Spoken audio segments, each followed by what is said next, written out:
For as long as giants have walked the world, cloud giants have been one step below storm giants in power and influence.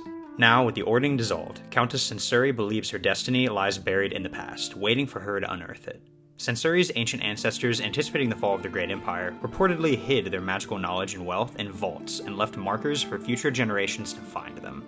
The greatest of these troves was a cache of dragon magic, spells and artifacts plundered from the lairs of powerful worms. Censuri wants to find this cache and use her newfound power to destroy her ambitious rivals and convince the rest of giantkind to kneel before her. She believes the gods will reward her appropriately for doing so. When that day comes, all other cloud giants will thank her for doing what they could only dream of. After using telescopes to scour the land for clues, Censuri has come to the realization that her maps are woefully out of date. So, when a curious and danger-prone bronze dragon named Fogalos paid her a visit some weeks ago, Censuri tricked the dragon into helping her and imprisoned it.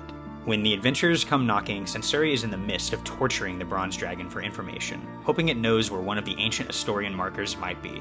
The dragon's roars of pain can be heard for miles. If you ran the optional adventure The Flying Misfortune from the Dungeon Masters Guild, then your party may already know Fogalos, and they may even recognize his roars of agony if he took severe damage during that mini-adventure. As a powerful wizard and noble, Censuri believes it is her duty to rule over others and command their respect.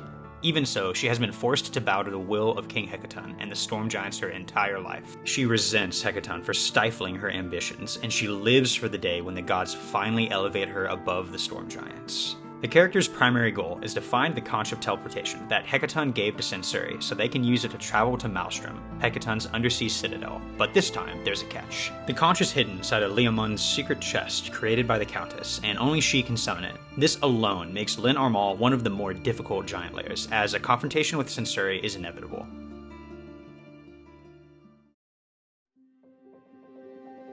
The book says the castle can be anywhere, but above the Evermoors works great since the party is unlikely to go there earlier in the adventure, and it is also a perfect place for some foggy and stormy weather, great hazards to obscure the castle from view. Lyn Armaal hangs in the sky, rarely coming within a mile of the ground. To reach it, characters need an airship, flying mounts, or spells and magic items that grant flight.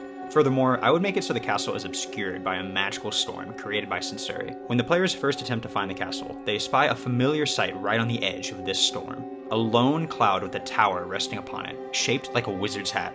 That's right, Zephyros, the cloud giant wizard, has returned. The party shouldn't be able to resist a reunion with Zephyros. Ideally, they land on the cloud and meet with the old wizard. He is excited to see old friends, but warns them of the evil cloud giant's court. He would inform the characters that he recently paid Countess Censuri a visit, and while accommodating at first, he decided to leave unexpectedly, after discovering she was keeping prisoners in the castle. If the characters ask for details about the prisoners, Zephyros is unintentionally non-specific, never mentioning that the prisoner is a dragon. If the party is intent on heading to the castle, Zephyros tells them it may be a good idea to stay on Censuri's good side for as long as possible. She is a noble and won't attack unless provoked, so a full-on assault isn't necessary. Besides, she has many guards and taking on the entire castle would be a death sentence. Zephyros politely declines accompanying the adventurers to the castle, but wishes them good luck in their journey. This should be the last time the adventurers ever encounter old Zephyros, unless he shows up to represent the Cloud Giants in the new court Hecaton forms at the end of the campaign. Once the characters head into the dark clouds, they will quickly reach the Eye of the Storm, where Lyn Armaal lies in wait.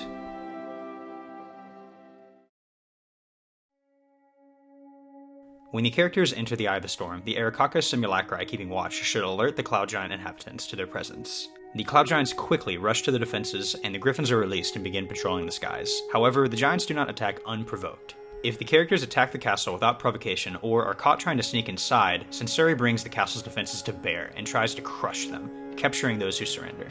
Ideally, characters approach her castle in a non-threatening manner, being directed to land near the gatehouse by the Cloud Giant guards. Censuri then instructs her Castellan, Crisaro, to escort them to her audience chamber, where she greets them formally. Make sure to review the Lady of Masks section before running this encounter. Crisaro and at least one other Cloud Giant, maybe two, should be present in the audience chamber, along with the 4 Arakakra when Censuri meets with the party. Use giants from the barracks who would normally be operating the ballista for this encounter. This interaction should go south relatively quickly. Censuri regards adventurers with great suspicion, and it is unlikely that the party will be able to deceive her enough to let her defenses down. If the party insults her in any manner, or disrespects her house, she demands that they leave. If the party attempts to deceive her, she and her guards attack. I didn't really like the idea of Cloud Giants throwing rocks around, so they fight using finely crafted winged spears. They also occasionally throw these spears as ranged attacks, and carry a few in a large quiver. They should deal the same amount of damage as the rock attack, but deal piercing damage instead of bludgeoning. As the book suggests, if Sensori loses more than half of her hit points, she casts Fly on herself and retreats to her tower. She can retreat from the audience chamber using the hole in the floor. Don't forget that she could theoretically jump out of the hole and then cast Fly on herself if that would be more advantageous. Now the party must ascend the Labyrinthian castle to reach Sensori and claim their prize. Luckily for them, no other enemies await them in the basement level. Ideally, the party should short rest and then explore this level before continuing. There are some interesting rooms in the basement, and the party should now be free to explore the rooms nearby uninhibited. Clever parties should recall the way back upstairs, as they were led to this room by Crisaro. You can run most rooms as written. The only notable one is the room containing Fogalos, the imprisoned bronze dragon. As I mentioned before, if you ran the optional supplement The Flying Misfortune earlier in the adventure, the characters may have already met Fogalos. If this is the first time the party is meeting him, the goal of this encounter should be to form a swift alliance. The book provides a good summary of Fogalos' deeds and actions that led him here, and I don't have much to add. If the party fails to unlock the shackles that bind him, perhaps they set off a magical trap that deals lightning damage, which would not damage Fogalos since he is immune, just as an extra deterrent. Once released, Fogalos will guide the party through the dungeon, preferring to travel in halfling form unless combat demands his assistance. Once acquiring Fogalos, the party should aim to reach Sensori's tower at the top of the castle. Fogalos can lead them to the stairs, or they can find their own path. When the party emerges onto the aft battery, they should find one of the giants from the barracks who did not participate in the fight in the audience chamber, and 2 other giants on the rampart. When only one giant remains, he casts Fly on himself and attempts to retreat through one of the doors to the port or the starboard battery. After this fight, the party will either go back up the stairs to the main entrance or head up to the port or starboard battery. 2 or 3 more cloud giants await them in either battery, which should run similar to the last encounter. The party gets funneled to the main entrance at some point regardless. 2 Aarakocra stand guard down the hall, and should attempt to lure characters into the murder hole trap by the front entrance that is triggered by the giant in the guard room. The only way to avoid this trap is to not step on the tiles near the front entrance, or to ambush the guard in the guard room ahead of time. Fogalos knows the way to the top of the castle is through the stairway down this hall, and would direct the party that way. The party would then arrive in the gallery, and would most likely begin looting like the mad goblins that they are. The instrument of the bards that is found here is particularly powerful. Consider replacing the Anstrom harp with the Doss lute or another instrument instead, mostly because the harp gives access to the control weather spell, which can mess with a few future encounters. Sensori's children are also on this level, and if the characters have been battling their way at the castle at this point, Count Thulin would have taken the children into the greenhouse with himself to keep them out of harm's way.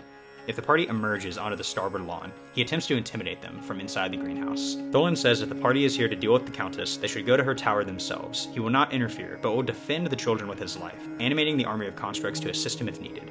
The party should eventually head up the stairs once again to the high lawn. Here they face another 6 Aarakocra, with an additional 6 from the port lawn entering the fray after 2 rounds if they weren't slain earlier.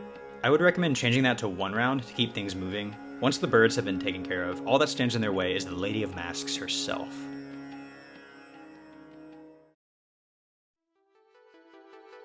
Once the party bypasses the arcane lock left by Sensori, they can enter the Hall of Masks. Fogalos remains behind on the high lawn to guard the door. Ideally, the characters face off against Sensori without any assistance.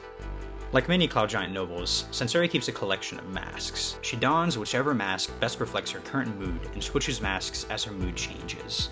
This hall houses her collection of mini masks, who stare at the party from the walls. Sensori casts invisibility on herself and waits for the party in the study, but not before she unlocked the cabinet and drank a few of her potions. She also grabs a couple of her spell scrolls to prepare for the approaching conflict.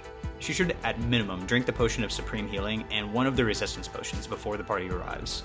She also arms herself with the scroll of animate objects and the scroll of chain lightning.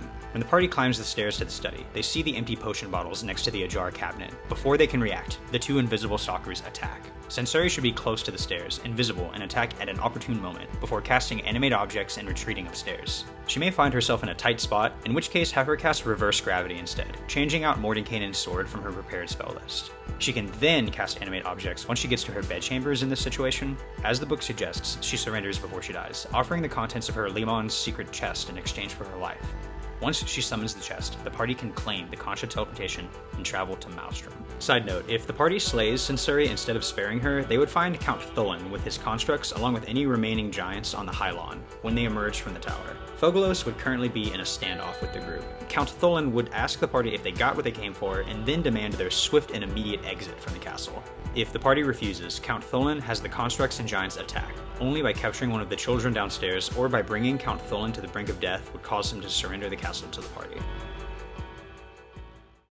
Well, that is the video. We have finally finished the evil giant lairs and are moving on to Maelstrom. The Castle of the Cloud Giants is a classic giant trope fulfilled, and I enjoy the Cloud Giants aesthetic. Sensori has a lot of fun spells at her disposal, so remember to be creative and turn her into a mastermind spellcaster.